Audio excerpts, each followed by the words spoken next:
Hello everyone, सभी को good evening और सभी को जोहार। ठीक है। आज हम लोग देख रहे हैं झारखंड का मध्यकाल। ठीक है। और इससे पहले हम लोग देखे थे झारखंड का प्राचीन इतिहास। ठीक है। देखिए, सबसे बड़ी खुशखबरी ये है कि सीएम साहब है जो है हेमंत सोरेन ने जेएसएससी सीजीएल को रद्द कर दिया गया है, रद्द कर दिए हैं। ठीक है। और इससे पहले वो जेपीसी को ही रद्द कर चुके थे। लेकिन अब ऐसा न्यूज़ आ रहा है कि जो भी टीडीपीएल के अंतर्गत में जितने भी एग्ज़ाम हुए हैं, उसको सारे को वो कैंसल करेंगे। ठीक है। वैसा न्यूज़ में आ रहा है कि 2014 से लेकर जो भी इन्वॉल्व है टीडीपीएल, जितने भी कंपनी मतलब टीडीएल कंपनी जितने भी एग्ज़ाम्स इनमें कंडक्ट कराई है, सभी एग्ज़ाम को वो रद्द करेगी। फिलहाल अभी तो जाँच चल रही है। चलिए, हम लोग को वैसा कुछ मतलब नहीं है, हम लोग को फ़ोकस करना है स्टडी पे। ठीक है। और अभी फिर से नया एग्ज़ाम होने वाला है, सभी को अच्छे से तैयारी करिए। देखिए, मौका मिला है तो उसका फ़ायदा उठाइए। ठीक है। चलिए, आज हम लोग देख रहे हैं झारखंड का मध्यकालीन इतिहास। झारखंड का जो इतिहास है मध्यकाल का, उसको 2 भागों में हम लोग बाँटेंगे। ठीक है। एक हो गया दिल्ली सल्तनत। ठीक है। और दूसरा हो गया मुगल काल।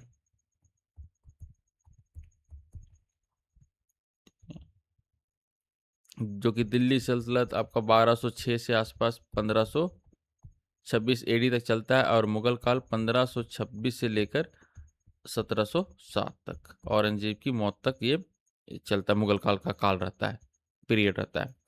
मध्यकाल में किसके अंतर्गत में आता था? जैसे कि दिल्ली सल्तनत में आपका मोहम्मद गौरी आएंगे, बख्तियार खिलजी आएंगे। ठीक है। तो उसके अंतर्गत में वो उसके अंडर में आया था कि नहीं आया था? झारखंड उस समय कैसा था? ठीक है। और झारखंड को किस नाम से पुकारा जाता था? ये चीज़ हम लोग पढ़ने की कोशिश करेंगे। मुगल काल में हम लोग देखेंगे औरंगजेब, अकबर, हुमायूं, शाहजहां। ठीक है। तो ये लोग झारखंड में क्या-क्या भूमिका किए थे? ठीक, बेसिकली मुगल काल में हम लोग देखने को मिलेगा कि झारखंड पर ये लोग आकर्षित क्यों होता है? सबसे पहली बात है कि अ, अपना साम्राज्य विस्तार करने के लिए झारखंड का दौरा करता है। लेकिन उससे ज़्यादा इम्पोर्टेंट है कि ये लोग को हीरे के बारे में पता था कि झारखंड में हीरे मिलते हैं, सोना मिलते हैं। इसलिए जो मुगल साम्राज्य है, वो लोग झारखंड की ओर ज़्यादा आकर्षित होते हैं। तो थोड़ा-सा हम लोग देखते हैं डिटेल में, ठीक है, क्या है, क्या नहीं है। इस टॉपिक के बाद हम अ, 15 से 20 एमसीक्यू कराएँगे। ठीक है? तो आखिरी तक बने रहिए। ठीक है? चलिए।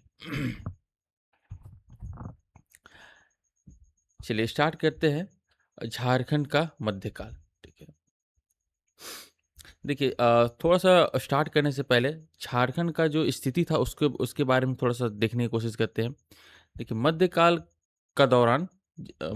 के दौरान झारखंड का स्थिति छठी और यहाँ लिखते हैं 6th से लेकर 18th सेंचुरी तक। ठीक है? झारखंड क्षेत्र अपनी दुर्गम भौगोलिक बनावट, घने जंगल और पहाड़ी सीमाओं के कारण जो बाहरी दुनिया थी, यानी कि बाहरी दुनिया कहने का मतलब जो मुस्लिम शासकों से सीधे नियंत्रण में नहीं था। ठीक है। और इस काल में यहाँ की स्थानीय जनजाति राजवंशों का बोलबाला था, जैसे कि नागवंश, ठीक है, रक्सेल वंश, चेरो वंश। तो ये लोग का बोलबाला बहुत ज़्यादा था। ठीक है। लेकिन धीरे धीरे जब मुस्लिम बख्तियार खिलजी आता है और वो रास्ता दिखा देता है झारखंड पे कि कैसे झारखंड पर आया जा सकता है, हम लोग डिटेल में भी चलेंगे। और जब बख्तियार खिलजी आता है वो सबको बता देता है कि रास्ता झारखंड से भी गुजरता है। थोड़ा सा इंट्रो देख लेते हैं।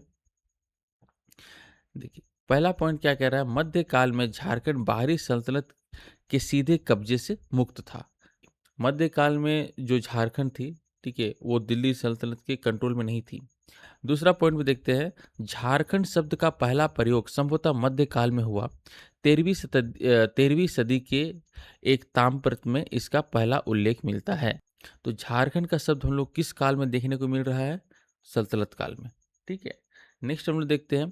प्रारंभ में यहाँ छोटे छोटे शासक थे। ठीक है। पलामू के रक्सेल थे, कोकरा के नागवंशी और सिंहभूम के सिंहवंशी। ठीक है।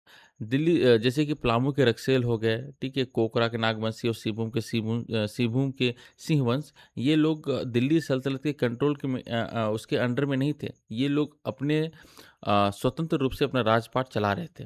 ठीक है। अब देखते हैं नेक्स्ट में। मध्यकाल में झारखंड अपने हीरे, सोना, ठीक है, और सफ़ेद हाथियों के लिए प्रसिद्ध था।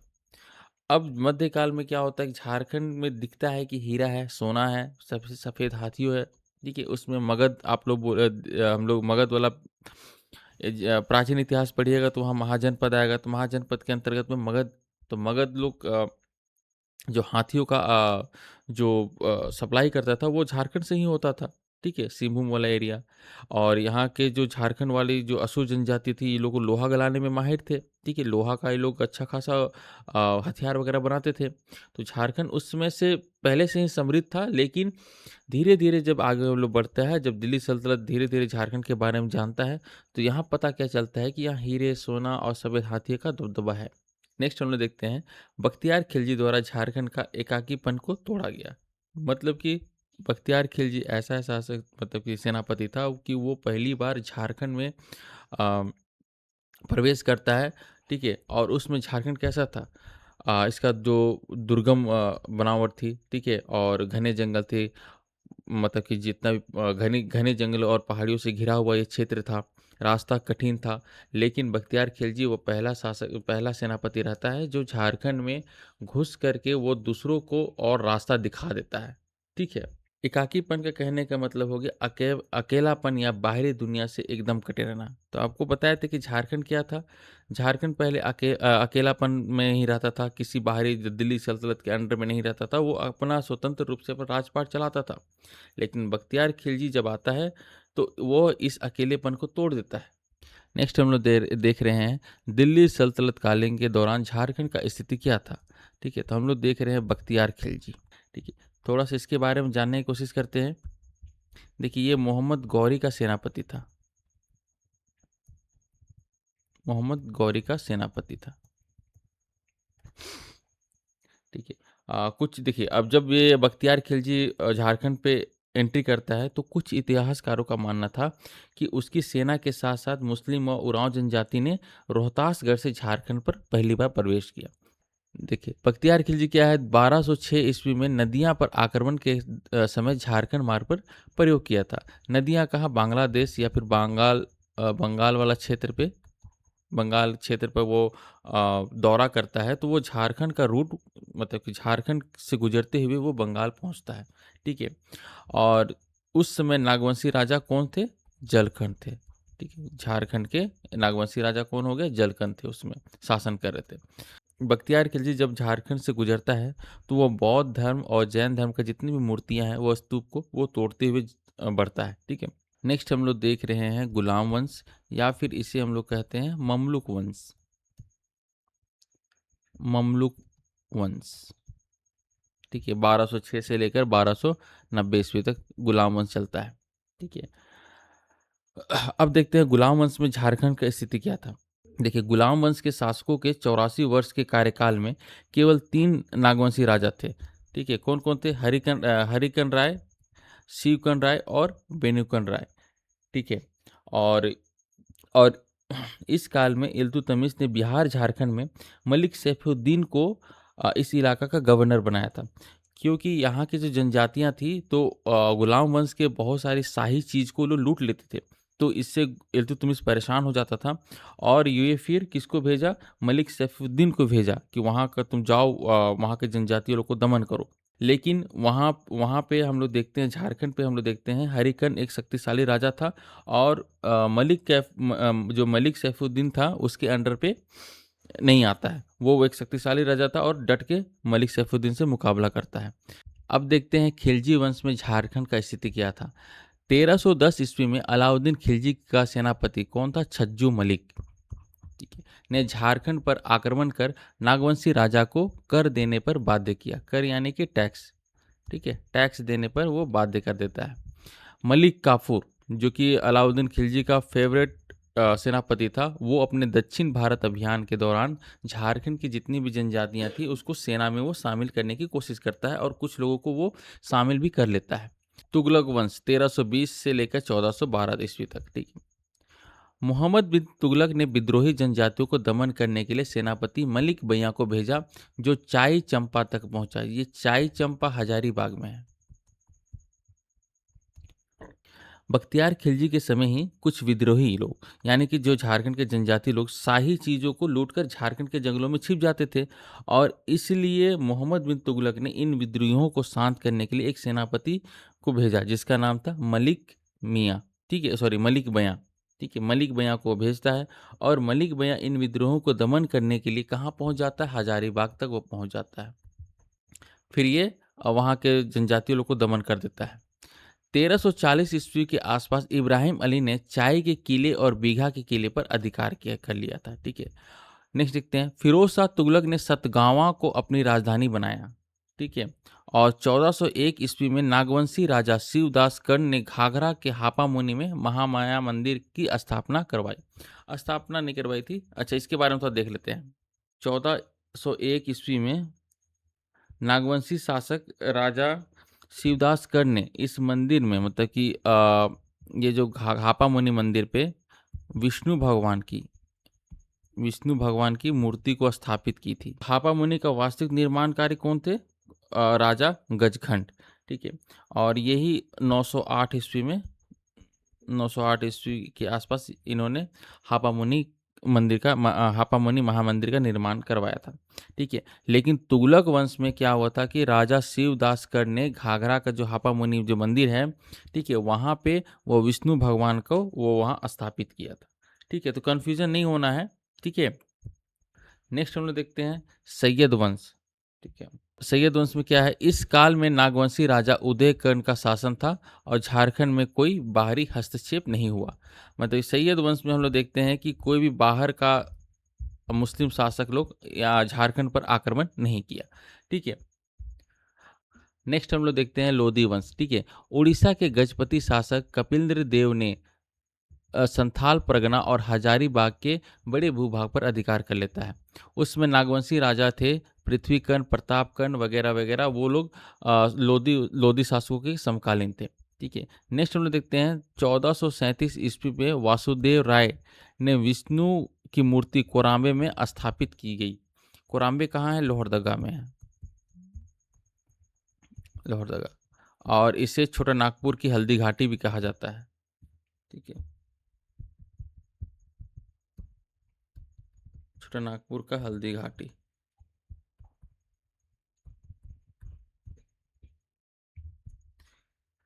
देखिए, कोराम्बे में क्या हुआ था कि रक्सेलो एवं नागवंशियों के बीच भीषण युद्ध हुआ था, जिसमें नागवंशी वाले जो जिसमें नागवंशी राजा भीमकर्ण ने रक्सेलो को हरा दिया था। और इस युद्ध इतना भयंकर युद्ध था कि जैसा हल्दी घाटी में जैसा युद्ध हुआ था, तो वैसा ही कोराम्बे में भी युद्ध हुआ था। बहुत ज़्यादा भीषण युद्ध हुआ था। तो इसीलिए कोराम्बे को झारखंड का हल्दी घाटी भी कहा जाता है, या फिर छोटा नागपुर का हल्दी घाटी भी कहा जाता है। ठीक है, चलिए। लोधी वंश के दौरान चैतन्य महाप्रभु पंच परगना क्षेत्र पे आते हैं, ठहरते हैं और वैष्णव मत का प्रचार भी करते हैं। ठीक है, नेक्स्ट हम लोग देखते हैं अब मुगल काल में झारखंड।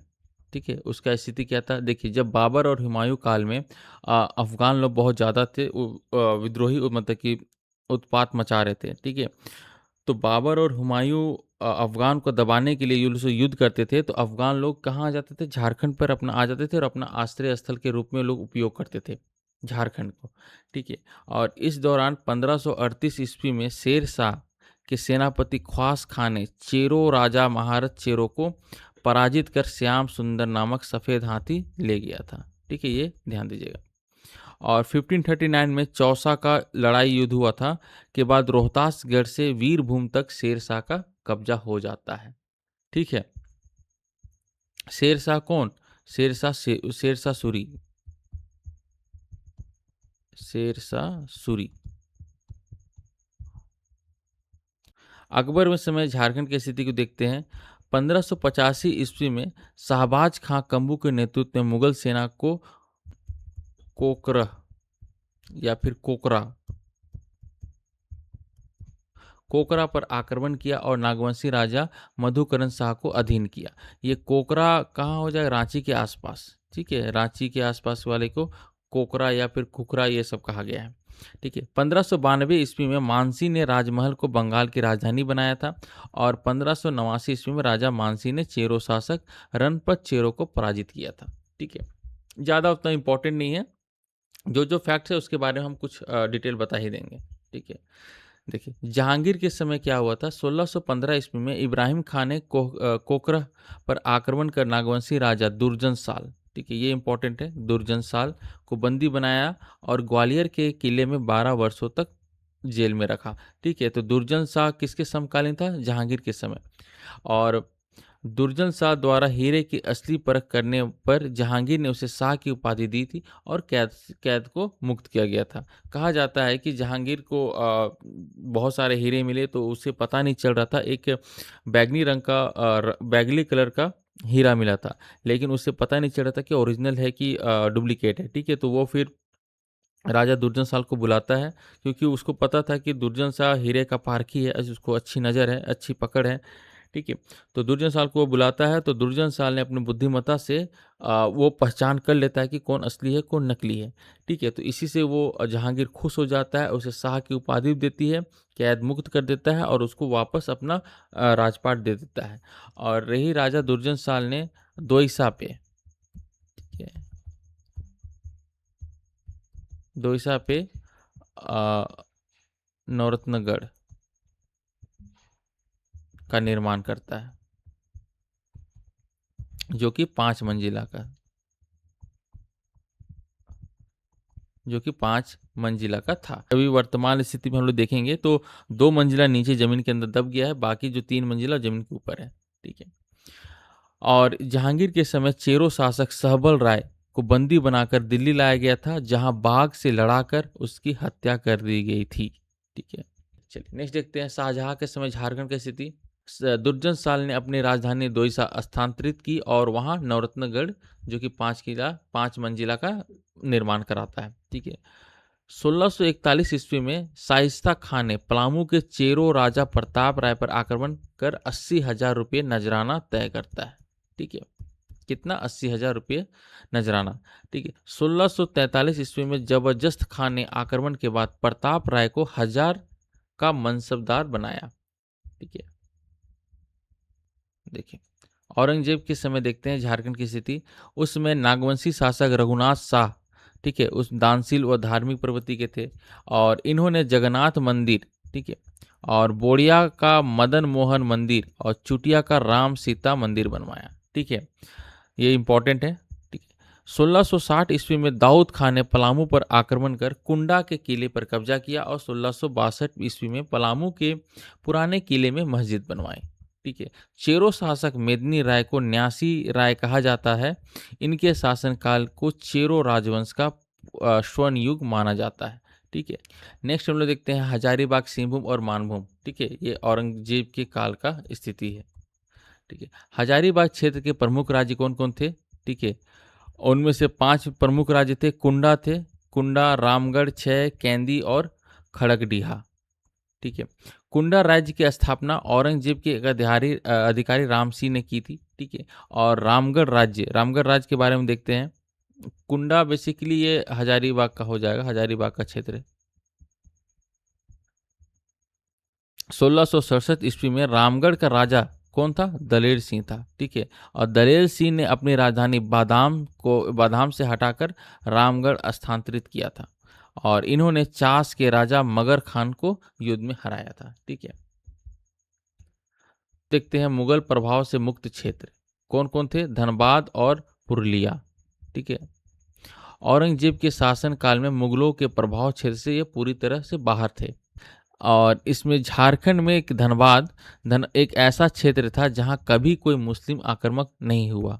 ठीक है, खड़गडीहा राज्य, इसमें क्या होता है कि औरंगजेब के संपूर्ण शासनकाल के दौरान बाहरी आक्रमणों से अछूता रहा। ठीक है, और खड़गडीहा बेसिकली गिरिडीह को कहा जाएगा, खड़गडीहा गिरिडीह को। ठीक है, सिंहभूम, पोरहाट, औरंगजेब के समकालीन पोरहाट के राजा महिपाल सिंह थे। ठीक है, देखिए ये है झारखंड का महत्वपूर्ण मुगल कालीन घटनाएं। ठीक है, तो एक बार आप लोग इसको देखने की कोशिश कीजिएगा। ठीक है, चलिए अब आते हैं हम लोग एमसीक्यू की ओर। ठीक है, 20 क्वेश्चन है तो फटाफट हम लोग करने की कोशिश करेंगे। पहला क्वेश्चन क्या बोलता है, उपलब्ध ऐतिहासिक सामग्रियों में झारखंड शब्द का पहली बार प्रयोग किस सदी का ताम्रपत्र में मिलता है? तो इसका आंसर है 13वीं सदी। ठीक है, नेक्स्ट देखते हैं, मध्यकाल में झारखंड के एकाकीपन को तोड़ने का श्रेय किसे दिया जाता है? तो किसे दिया जाता है? बख्तियार खिलजी को। ठीक है, नेक्स्ट देखते हैं, बख्तियार खिलजी के नदिया लक्ष्मण सेन की राजधानी आक्रमण के समय कोकरा का राजवंशी राजा कौन था? कौन था? चलिए, तो ये जलकण था। ठीक है, नेक्स्ट देखते हैं, 1310 ईस्वी में अलाउद्दीन खिलजी के किस सेनापति ने झारखंड पर आक्रमण कर नागवंशी राजा को कर यानी कि टैक्स देने के लिए बाध्य किया था? तो इसका आंसर कौन हो जाएगा? छज्जू मलिक। ठीक है, अलाउद्दीन खिलजी का सेनापति भी था। ठीक है, नेक्स्ट देखते हैं, 1401 ईस्वी में घाघरा यानी कि गुमला के हापा मुनि मंदिर में महामाया मंदिर की प्राण प्रतिष्ठा किस नागवंशी राजा ने करवाई थी? ठीक है, तो इसका आंसर है शिवदास कर्ण। शिवदास कर्ण, सॉरी, यहाँ शिवदास कर्ण। और क्वेश्चन पूछा जाएगा कि गुमला के हापा मुनि मंदिर में महामाया मंदिर की निर्माण किसने किया? तो गजखंड गजखंड राय ने निर्माण करवाया था। ठीक है, नेक्स्ट देखते हैं, किस स्थान पर भीषण संघर्ष के कारण उसे झारखंड की हल्दी घाटी कहा जाता है? तो कौन सा स्थान है? कोराम्बे।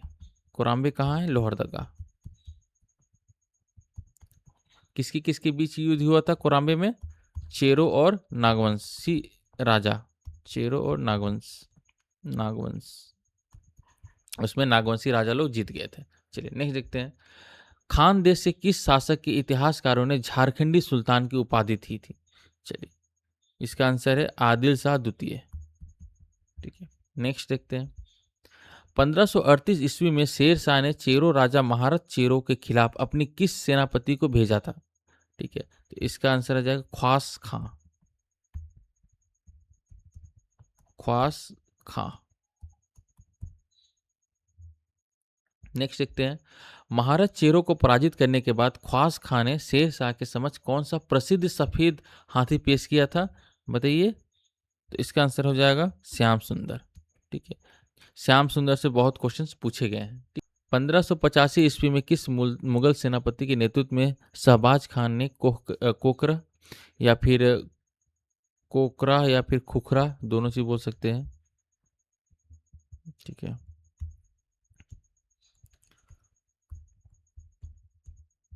कोकरा या फिर खुखरा पर आक्रमण कर नागवंशी राजा मधुकरण शाह की अधीनता स्वीकार की थी? तो इसका आंसर हो जाएगा शहबाज खां। ठीक है, जिसे कम्बू भी कहा जाता था। नेक्स्ट देखते हैं, 1592 ईस्वी में राजा मानसिंह ने किसे बंगाल की राजधानी बनाया और उसका नाम अकबर नगर रखा? ठीक है, तो इसका आंसर हो जाएगा राजमहल। ठीक है, संथाल परगना वाला क्षेत्र। ठीक है, अगला नेक्स्ट क्वेश्चन देखते हैं, जहांगीर के समय 1615 ईस्वी में बिहार के किस सूबेदार को, ठीक है, कोकरा या फिर खुखरा के राजा दुर्जन साल को परास्त कर बंदी बनाया था? तो इसका आंसर हो जाएगा इब्राहिम खां। ठीक है, नेक्स्ट हम लोग देखते हैं, नागवंशी राजा दुर्जन साल को जहांगीर के कितने वर्षों तक ग्वालियर के किले में बंदी बनाकर रखा था? तो 12 वर्षों तक। ठीक है, हीरे की परख करने की क्षमता से प्रभावित होकर जहांगीर ने दुर्जन साल को कौन सी उपाधि दी थी? शाह की उपाधि दी थी। नेक्स्ट देखते हैं, दुर्जन साल ने अपनी राजधानी खुखरा से स्थानांतरित की जहां उसने नवरत्नगढ़ किले का निर्माण करवाया? तो दोईसा। दोईसा कहाँ हो जाएगा? या आपका गुमला वाला क्षेत्र पे। ठीक है, उसे हम लोग दोईसा कहेंगे। नेक्स्ट देखते हैं, टॉलमी के ग्रंथ में हीरे के लिए किस नदी का उल्लेख मिलता है जिसे ग्रीक भाषा में एडमास कहा गया है? तो कौन सा नदी है? आपका शंख नदी। ठीक है, नेक्स्ट देखते हैं, शाहजहां के शासनकाल में 1641 से 42 ईस्वी में बिहार के किस सूबेदार ने पलामू के चेरो राजा प्रताप राय पर आक्रमण किया था? तो इसका आंसर हो जाएगा शाइस्ता खां। शाइस्ता खां। नेक्स्ट देखते हैं, औरंगजेब के समय 1660 ईस्वी में पलामू पर आक्रमण करने वाले बिहार के मुगल सूबेदार दाऊद खान ने विजय स्मृति में कहाँ मस्जिद बनवाई थी? तो इसका आंसर है पलामू के पुराना किले में। ठीक है, नेक्स्ट देखते हैं, चेरो शासन के किस राजा के काल में चेरो राजवंश का स्वर्ण युग कहा जाता है, जिन्हें न्यासी राजा भी कहा गया? तो मेदिनी राय। ठीक है, इन्हीं के नाम पर वर्तमान डाल्टनगंज का नाम मेदिनी नगर रखा गया है। लास्ट क्वेश्चन देखते हैं। जगन्नाथ मंदिर कहाँ है? धुरवा में है। और राम सीता मंदिर चुटिया में है। ठीक है, का निर्माण किस नागवंशी राजा के शासन काल में हुआ था? तो इसका आंसर हो जाएगा रघुनाथ शाह। ठीक है, रघुनाथ शाह। ठीक है, तो ये थे हमारे 20 क्वेश्चन। ठीक है, और कुछ फैक्ट्स वगैरह थे। तो मेरे साथ बने रहने के लिए बहुत बहुत शुक्रिया। ठीक है, और